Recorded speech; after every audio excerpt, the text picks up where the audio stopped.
ആരെങ്കിലും എന്തെങ്കിലും പറഞ്ഞാല് അത് വെള്ളം തൊടാതെ വീഴുന്ന പരിപാടി ഉണ്ടോ? എനിക്കുണ്ടായിരുന്നു. അതിലെ ഒരു പ്രധാനപ്പെട്ട സംഭവമാണ് കോളേജിൽ പഠിക്കുന്ന സമയത്ത് നമ്മുടെ ടീച്ചേഴ്സും സീനിയേഴ്സും ഒക്കെ പറയായിരുന്നു നിങ്ങൾ പുറത്തിറങ്ങി കഴിഞ്ഞാൽ വെറും തുച്ഛമായ സാലറിക്ക് നിങ്ങൾ പണിയെടുക്കരുതെന്ന് പറയായിരുന്നു കേട്ടോ. അപ്പൊ അന്ന് നമ്മൾ അവിടുത്തെ കംഫർട്ട് സോണിലാണല്ലോ, നമുക്ക് പുറത്തുള്ള കാര്യങ്ങളൊന്നും അറിയില്ല, എത്രയാണ് സാലറി തരാം, എന്താണ് സംഭവങ്ങളൊന്നും നമുക്കറിയില്ല. നമ്മൾ എന്ത് ചെയ്യും, ഓക്കെ അങ്ങനെയാണല്ലേ കാര്യങ്ങൾ. പിന്നെ അവർ പറയണത് എന്താണെന്ന് വെച്ചാൽ നമ്മൾ വെറും ഒരു 8,000-ന് 5,000-നൊക്കെ പണിയെടുക്കുകയാണെന്നുണ്ടെങ്കിൽ നമ്മുടെ തുടർന്ന് വരുന്ന ജൂനിയർ ഡോക്ടേഴ്സിന് അതൊരു ബുദ്ധിമുട്ടാണ്. കാരണം ഇത്രയും തുച്ഛമായ സാലറിയിൽ ഡോക്ടേഴ്സിന് അവൈലബിൾ ആകുമ്പോൾ ഒരിക്കലും കമ്പനികൾ എന്ത് ചെയ്യില്ല, സാലറി കൂട്ടി കൊടുക്കില്ല. അങ്ങനെ പറയും. അപ്പം അതൊരു ശരിയായിട്ടുള്ള ഒരു കാര്യമാണ്. പക്ഷെ ഞാൻ ആലോചിക്കുമ്പോൾ നമ്മൾ ഇരുന്നിട്ടല്ലേ കാൽ നീട്ടാ, അതായത് നേരെ അങ്ങോട്ട് പോയിട്ട് കാൽ നീട്ടില്ലല്ലോ, നമ്മൾ നടുകുത്തി വീഴൂലേ. ഓക്കെ.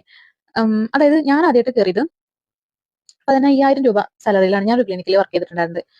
അപ്പൊ എനിക്ക് അവിടുന്ന് കുറെ എക്സ്പീരിയൻസ് കിട്ടി. അപ്പൊ എനിക്ക് അവിടുന്ന് 15,000 രൂപ മാത്രമല്ലല്ലോ കിട്ടുന്നത്, എക്സ്പീരിയൻസ് കിട്ടുന്നുണ്ട്. ഡെയിലി നമ്മൾ 20 പേഷ്യൻസിനെ കാണുന്നുണ്ടെങ്കിൽ, അല്ലെങ്കിൽ ഒരു 20, അപ്പൊ 20 ഡിഫറന്റ് ആയിട്ടുള്ള ട്രീറ്റ്മെന്റ്സ് അല്ലേ നമ്മൾ കൊടുക്കുക, അങ്ങനത്തെ കുറച്ച് കാര്യങ്ങൾ. പിന്നെ ആ ഒരു നമ്മൾ അവിടെ വർക്ക് ചെയ്തുകൊണ്ടിരിക്കുന്ന ആ സമയത്ത് നമുക്ക് ഫ്രീ ടൈമിലൊക്കെ നമ്മൾ ഓരോന്ന് റെഫർ ചെയ്യുന്നു, പഠിക്കുന്നു, അവിടെയുള്ള ബാക്കിയുള്ള ആൾക്കാരുടെ കുറേ കാര്യങ്ങൾ പഠിക്കുന്നു. അത് നമുക്ക് ഈ 15,000-ന്റെ കൂടെ കിട്ടുന്ന ബോണസ് ആണ് അല്ലെ. പിന്നെ അത് മാത്രമല്ല, നമ്മളിപ്പം ഒരു കമ്പനിയിൽ അടുത്തൊരു കമ്പനിക്ക് നമ്മൾ പോവുകയാണ്. പോകുമ്പോൾ അവർ നമ്മളോട് എന്താ ചോദിക്കുക, നിങ്ങൾക്ക് എത്ര വർഷത്തെ എക്സ്പീരിയൻസ് ഉണ്ടെന്നാ ചോദിക്കുക. അല്ലാതെ ഞങ്ങൾക്ക് 8,000 രൂപ സാലറി കിട്ടിയാൽ വേണ്ട, 15,000 സാലറി കിട്ടിയാൽ വേണ്ട നല്ലല്ലോ പറയാ. ഞങ്ങൾക്ക് 1 വർഷത്തെ എക്സ്പീരിയൻസ് ഉള്ളവരെ, അല്ലെങ്കിൽ 2 വർഷത്തെ 5 വർഷത്തെ എക്സ്പീരിയൻസ് ഉള്ളവരെ മതി എന്നല്ലേ അവർ പറയാ. അങ്ങനെയല്ലേ അപ്പൊ. അപ്പൊ പഠിച്ച് ഇറങ്ങിയ അപ്പൊ തന്നെ ഉള്ള ആൾക്കാർക്ക് 25,000 വേണം, 1,00,000 വേണം എന്ന് പറഞ്ഞാൽ അതിൽ ലോജിക്കുണ്ടോ?